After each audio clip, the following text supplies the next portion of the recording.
سیراب کرتی ہے، جبکہ ڈی آئی خان کو چشمہ رائٹ بینک کینال سیراب کرتی ہے۔ صوبہ بلوچستان ایک خشک خطہ ہے جس کا زیادہ تر میدانی علاقہ گدو بیراج سے نکالی جانے والی انہار سے سیراب ہوتا ہے۔ نہری پانی کی کمی ہے جسے ٹیوب ویلوں یا دوسرے ذرائع سے پورا کرنے کی کوشش کی جاتی ہے۔ صوبہ خیبر پختونخوا کے مقابلے میں بلوچستان میں بارش کم ہوتی ہے۔ گندم، تمباکو، گنا، مکئی اور چاول یہاں کی اہم فصلیں ہیں۔ جی اب ہم پڑھیں گے صحرائی خطہ کے بارے میں۔ صحرائی خطہ ایسا علاقہ جہاں سالانہ بارش 10 انچ سے کم ہو صحرا کہلاتا ہے۔ پاکستان کا جنوب مشرقی حصہ ریگستانی خصوصیات کا حامل ہے اور ایک وسیع و عریض رقبے پر محیط ہے۔ پنجاب میں یہ علاقہ بہاول نگر سے شروع ہو کر بہاول پور اور رحیم یار خان تک پھیلا ہوا ہے، اور سندھ میں سکھر، خیرپور، سانگڑ، میرپور خاص اور تھرپارکر کے اضلاع پر مشتمل ہے۔ اس صحرا کو پنجاب میں چولستان یا روہی، جبکہ سندھ میں تھر اور نارا کے نام سے پکارا جاتا ہے۔ یہاں صحرائی نباتات ملتی ہیں۔ لوگوں کا زیادہ تر پیشہ بھیڑ بکریاں اور اونٹ پالنا ہے۔ بارش کم ہوتی ہے، اس لیے پانی یہاں کا بہت بڑا مسئلہ ہے۔ عام طور پر بارش کے پانی کو تالابوں میں جمع کر کے پینے کے لیے استعمال کیا جاتا ہے۔ کچھ علاقوں کو نہروں سے بھی سیراب کیا جاتا ہے۔ پاکستان کا دوسرا ریگستان تھل ہے جو دریائے جہلم اور دریائے سندھ کے درمیان واقع ہے۔ یہ ریگستان میاں والی، لیا، بھکر، خوشاب اور مظفر گڑھ کے اضلاع پر پھیلا ہوا ہے۔ اس کے کچھ حصوں کو دریائے سندھ سے نہریں نکال کر سیراب کیا گیا ہے۔ نہروں کے علاوہ ٹیوب ویلوں سے بھی آبپاشی کی جاتی ہے۔ کہیں کہیں بارانی کاشت بھی دیکھنے کو ملتی ہے۔ پاکستان کا تیسرا ریگستان خاران صوبہ بلوچستان میں واقع ہے۔ اس ریگستان میں ضلع چاغی کا بھی کچھ علاقہ شامل ہے۔ بارش نہ ہونے کی وجہ سے زیادہ تر بے آب و گیا ہے۔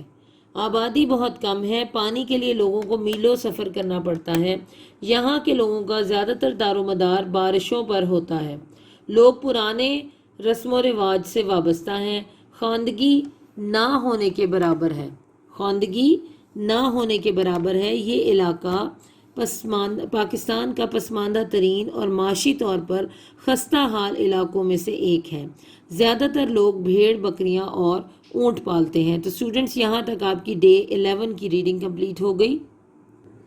جی ہم ایک کوسچن یہ کریں گے، پاکستان کے 5 اہم قدرتی خطوں کے نام لکھیں۔ یہ شارٹ کوسچن ہے، اور لانگ کوسچن میں ہم یہ سوال کریں گے پاکستان کے میدانی خطے کی اہمیت بیان کیجیے۔ تو اپنے نوٹس نکال لیجیے۔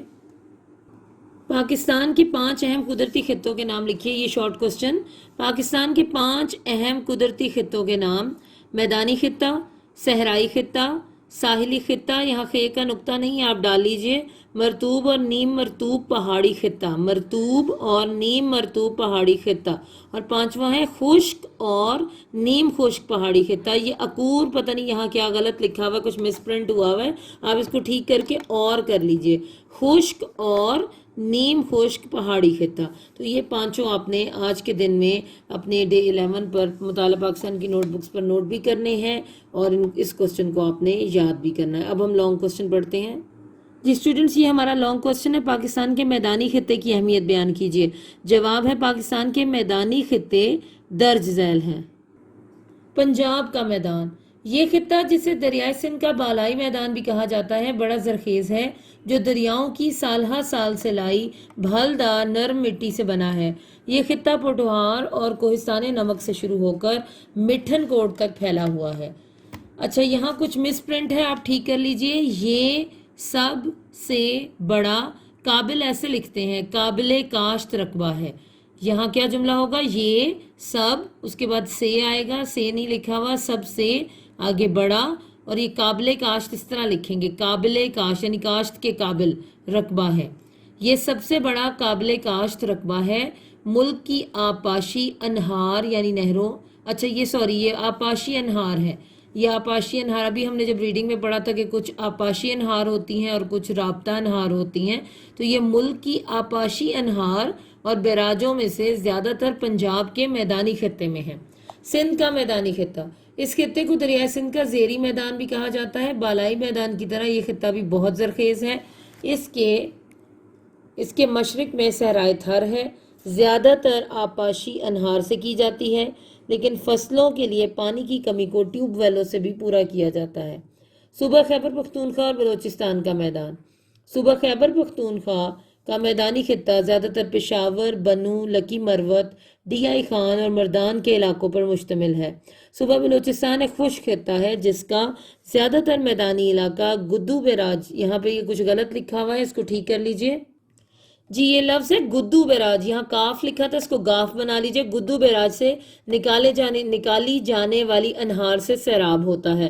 گندم، تمباکو، گنا، مکئی اور چاول یہاں کی اہم فصلیں ہیں۔ تو اسٹوڈنٹس، یہاں تک ڈے 11 پر آپ کا یہ لانگ کوسچن بھی کمپلیٹ ہو گیا۔ آپ نے آج کے دن میں یہ شارٹ اور لانگ کوسچن اپنی مطالعہ پاکستان کی نوٹ بکس پر نوٹ کرنا ہے، اس کو زبانی یاد کرنا ہے، اور اس طرح آپ روز کا کام اگر روز کریں گے تو آپ کا کام ساتھ ساتھ مکمل ہوتا جائے گا۔ جی، دوسری اچوڑی 11ویں دن کا سبق ہم پڑھتے ہیں۔ تو عزیز طلبہ، دیکھتے ہیں آیت نمبر 2 کے مشکل الفاظ، ان کو یاد کرنا بہت ضروری ہے۔ اگر یہ مشکل الفاظ یاد نہیں ہوں گے تو پھر ان آیات کا ترجمہ ہمارے لیے کرنا ممکن نہیں ہو سکے گا، تو اس لیے ان کو اچھے طریقے سے یاد کیجئے گا۔ الغیب، پوشیدہ، باطن، الشہادت، ظاہر، القدوس، پاک ذات، یعنی نہایت ہی پاک ذات، السلم، سب عیبوں سے صاف، المؤمن، امن اور امان دینے والا، المہیمن، محافظ یا نگہبان، العزیز، غالب، زبردست، الجبار، خود مختار، المتکبر، عظمت والا، سب بڑائیوں کا مالک، الخالق، پیدا کرنے والا، البارئ، بنانے والا، المصور، صورتیں عطا کرنے والا، الاسماء الحسنی، اچھے اچھے نام۔ قرآن اور حدیث میں اللہ تعالیٰ کے بہت سے نام بتائے گئے ہیں، وہ سارے کے سارے بہت اچھے ہیں۔ یسبح، تسبیح کرتی ہے، حمد و ثنا کرتی ہے، الحکیم، دانائی والا، حکمت والا۔ اسٹوڈنٹس، آج ڈے 11 میں ہم پڑھیں گے تفصیلی سوال نمبر 4، اور وہ ہے امریت کی تعریف کریں اور اس کی خوبیاں اور خامیاں واضح کریں۔ اسٹوڈنٹس، سب سے پہلے ہم امریت کی تعریف پڑھیں گے۔ تو اس میں لکھا ہوا ہے کہ امریت سے مراد ایسی طرز حکومت ہے جس میں حکومت کے تمام اختیارات کسی فرد واحد کے پاس ہوتے ہیں یا کسی آمر کے پاس ہوتے ہیں جو کسی مشورے کا پابند نہیں ہوتا۔